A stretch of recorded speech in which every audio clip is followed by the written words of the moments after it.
La capitulation.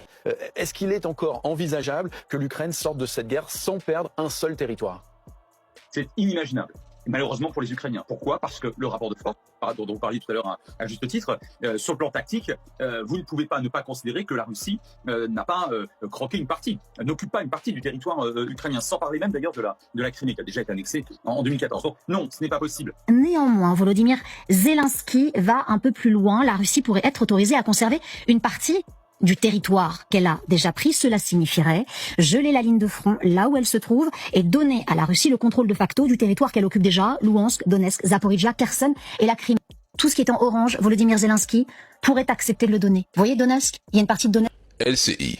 On ne cède pas ce qu'on est incapable de reprendre. On constate simplement la perte. L'Ukraine ne donne rien à la Russie. Elle officialise un fait accompli imposé par la force, la stratégie de la supériorité logistique. C'est en réalité une reconnaissance forcée d'une défaite déjà actée sur le terrain. Les ressources militaires sont épuisées, l'économie est sous perfusion occidentale, l'Occident est affaibli, la démographie est saignée à blanc. Face à la Russie qui, elle, dicte le rythme, l'Ukraine ne choisit pas. Elle obéit et n'a même pas le choix.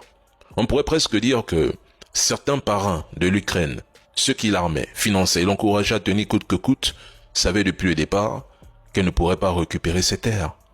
Leur véritable objectif n'était pas la victoire ukrainienne, mais l'affaiblissement mutuel Russie-Europe pour ensuite négocier avec Moscou sur d'autres dossiers. Kiev n'est pas en train de céder. Elle joue le rôle qu'on lui a écrit, entériner la perte, endosser la responsabilité devant son peuple, pendant que les architectes du chaos passent déjà à la prochaine étape.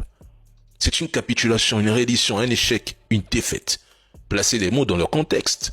Si l'Ukraine décide de céder, alors qu'elle poursuive la guerre, qu'elle ne cède rien, mais cette fois sans l'aide américaine. Nous on veut voir jusqu'où l'Ukraine peut aller toute seule. En 2022, 45 pays l'ont aidé à tenir pendant 3 ans. Seul, nous voulons voir combien de jours l'Ukraine tiendra. C'est tout.